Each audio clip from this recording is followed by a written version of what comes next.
Hey guys, just thought I'd pop in real quick and give you a quick follow-up to yesterday's video. I know that I talked about having a big fight with my mom and being really dysregulated and having my PTSD triggered, and thank you all for the really wonderful responses in the comments and then also in my inbox on Tumblr. It helps me to be seen in those moments. I think part of it for me is that when I was a kid and I was being abused at home, it was a rule, maybe sometimes more explicit than not, but that I wasn't allowed to talk about it. That if people were hurting me, I was just supposed to shut up, swallow it, and, crying out in anger or in pain was simply not allowed. I was just taught to take abuse. And nowadays, if you hurt me, if you upset me, I just tell people. I'm not going to shut up. And, a lot of people talked about how they think that I should go no contact with my mom again. And I just wanted to address that briefly. First of all, when I sent my mom that message, this whole video is going to be predicated on you watching yesterday's video. So if you didn't watch, you might want to go check it out if you're interested in this video. Anyway, the response I sent her about, I went too far in my anger and it wasn't helpful and we just can't talk about the past. Like, I just want to first of all say that I didn't take back anything that I said. I called her a child abusing piece of shit and I didn't take it back, and I didn't take back telling her that she had no empathy, and I didn't say I was sorry either. I said that my anger got the best of me in a way that was not helpful. And some people said that I have no obligation to be kind to her or to soften my anger for her, and that maybe what I really need to do is fight her. And I said in my video that that's not who I am as an adult. And what I meant by that is that I hold myself to a higher standard than my parents did. When I am angry at someone, yeah, occasionally it comes out in arguing, but what I expect of myself is to get right within myself and then approach the situation calmly and to do what I have to do to not be in upsetting situations, and to, even in anger, to treat people with respect. That's just a personal value of mine. It doesn't mean that I need to take abuse. It doesn't mean that I need to stay in situations that are unhealthy, but I expect of myself a level of composure that I'm sure that it's influenced by the fact that I have PTSD and I have lost my temper and gone into a rage more times than most people will in a lifetime.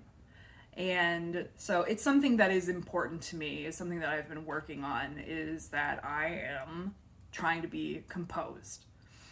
And even with my mom. And someone else asked, if your mom, if it really is mental illness with your mom, then does she behave that way with other people, or is it just you? And it is with everyone. It is with everyone. It is with my sisters, it is with her family, it is with everybody can tell there's something wrong there. So it is mental illness. She knows she's mentally ill. She's seeing doctors, she's on medication, but that does not excuse her behavior towards me. It's like at a certain point, it is, if I cannot distinguish your behavior, if presuming she's just innocent and she's just totally unaware, which is what she would have you believe, but I it's funny, me and my sisters talk about this, but it's like we could go either way on that. We don't know if she's an evil mastermind or if she's just that fucking clueless about the inner workings of other people. It's, it seems impossible that such a button pusher could be doing it by accident, you know? But let's just give her the benefit of the doubt and say that she's totally innocent. She's just mentally ill, and this is just how it manifests. She just doesn't understand what will upset other people. Well, if your actions are indistinguishable from an evil mastermind who is explicitly trying to push my buttons and torment me by activating my PTSD from when that evil mastermind abused me as a child intentionally. Like, if your words and actions are indistinguishable, then at a certain point it doesn't matter what your intentions are. It just doesn't matter. If the effect is the same, what does it matter? And that's something I've been thinking about today. Because I've gone no contact with my mom before. I did it for several years. It was really, really hard to cut it off at first. And after a few years, we sort of started talking again, and then it's always been this back and forth thing. Sorry, the sirens are going off. I'll wait. So it's always been this back and forth where, oh my god, the sirens again. I'm very sound sensitive today. It's always been this back and forth where it's like, all things will be kind of going good and maybe they're getting better, and then she will say something that spirals me into my PTSD. And then we'll get in a big fight and she'll say, you just think I have such bad intentions. I'm trying so hard, you know? And then things will be like, they'll be okay again. And then a long time will pass without an incident. And then boom, again. And so as much as I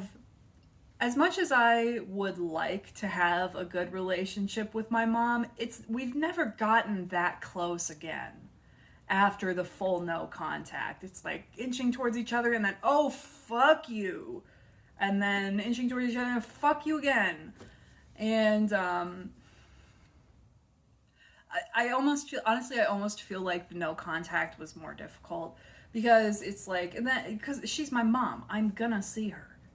She's at every family function. She's at birthday parties. She's at the holidays. It's like, it's so awkward to have to completely avoid her in these situations and like not talk to her and not like be around her and have it be so awkward the whole time. Because one thing she's not going to do is she's not going to gatekeep my family from me. Like, I don't have a dad. I don't talk to his side of the family. I don't have a husband. I don't have his family. My mom's family is the only family that I have, and they are good to me. And so she's just not going to keep me away from them with her presence there, So it's almost easier to be polite but at arm's length with her. Which, at this point, I'm just gonna go very low contact with her. I'm not calling her for any reason. I'm not reaching out to her. I'm not interacting with her posts on Facebook. I am not, I have nothing to say to her. And thank God the holidays are over. There is nothing going on until February at the very least with my sister's birthday. And then after that, it's just my birthday in May. We don't do like Easter or whatever. So yeah, so basically I'm just gonna not talk to my mom for as long as I possibly can. And call that a solution for now. She can't live forever. And that's something that, like,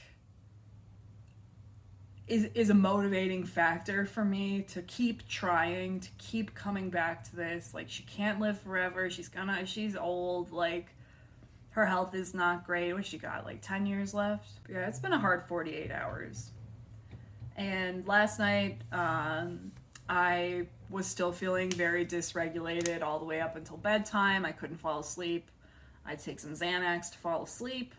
And today I thought I was doing better today, but then I almost had like a full Karen meltdown at the doctor's office because, like I said, a lot of times me being triggered manifests in anger. So I get really short, I get really irritable. I mean, admittedly, this doctor's trip was really annoying.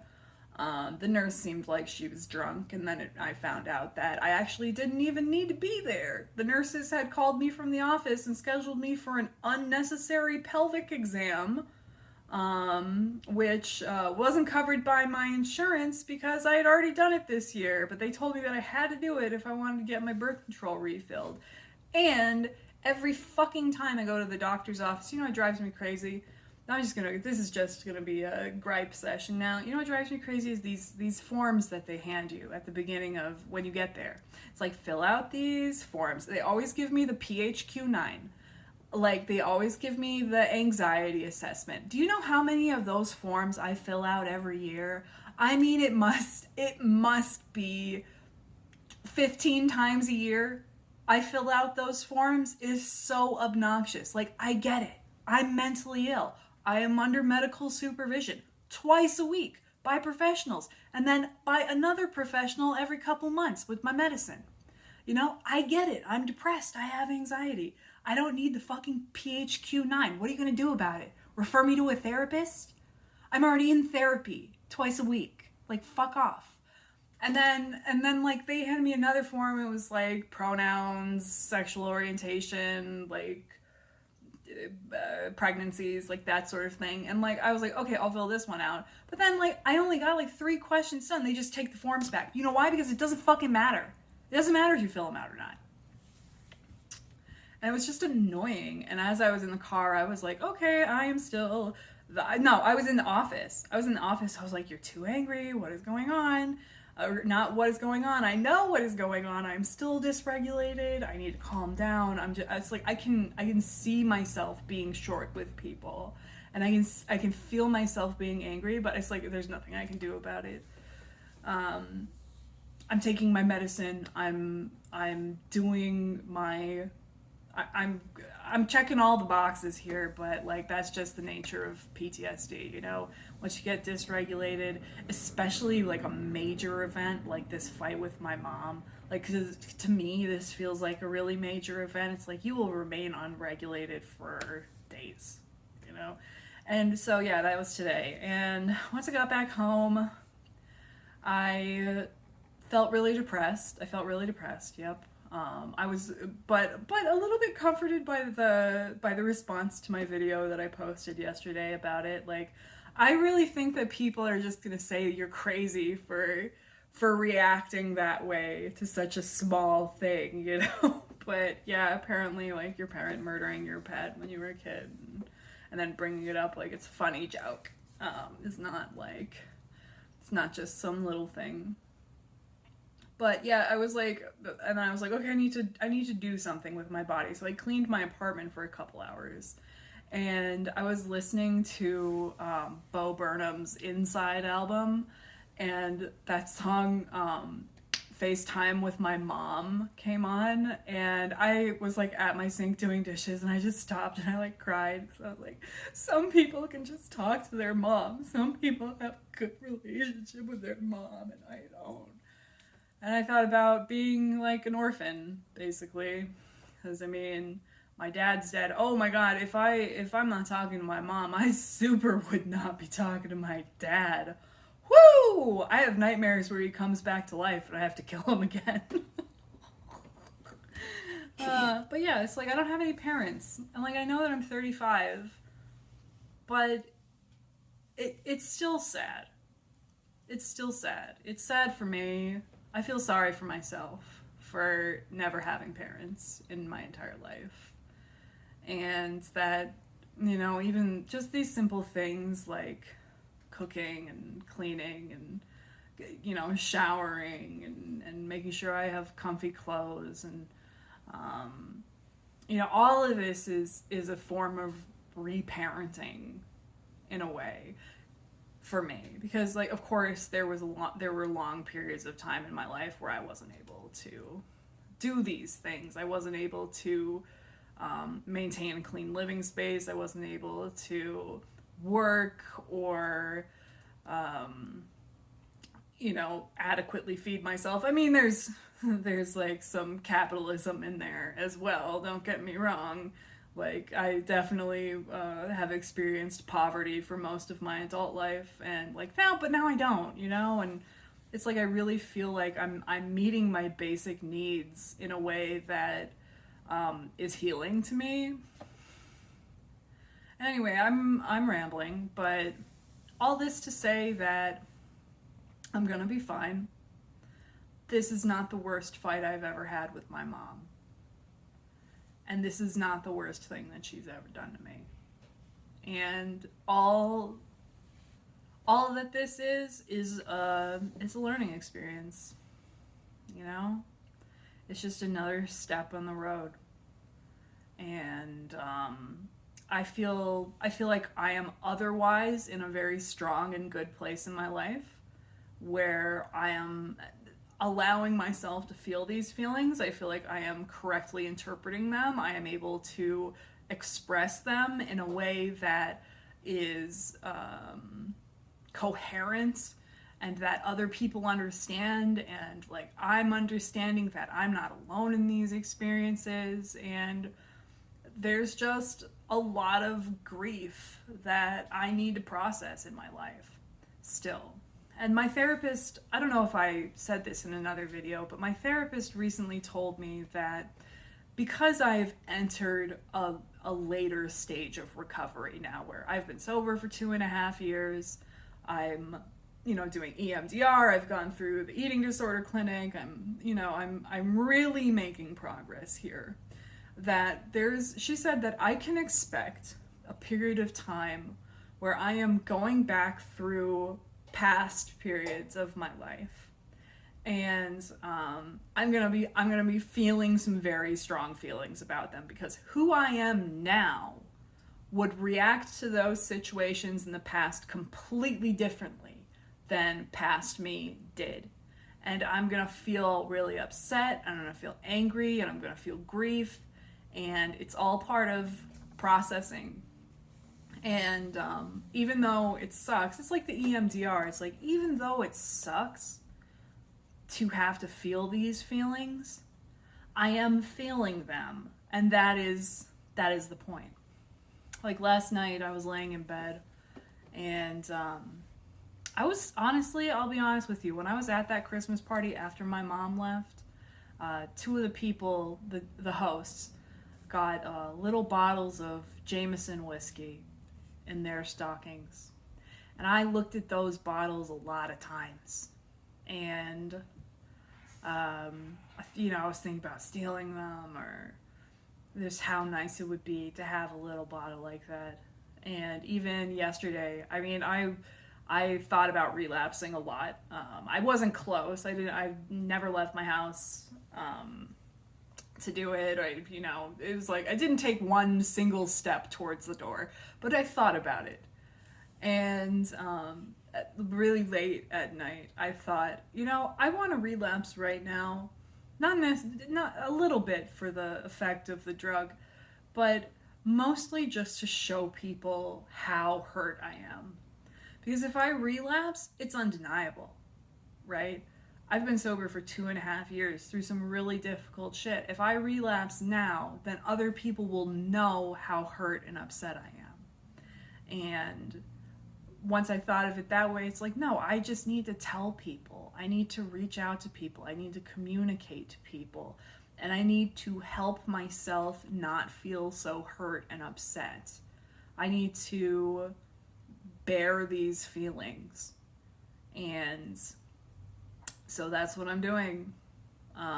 I'm really surprised that I talked this long. I was thinking this would be just a short update, but thank you again for your responses to my video yesterday. I haven't responded to any comments. I don't know that I will. I've just been very dysregulated, like I said, all day, and I haven't snapped out of it yet.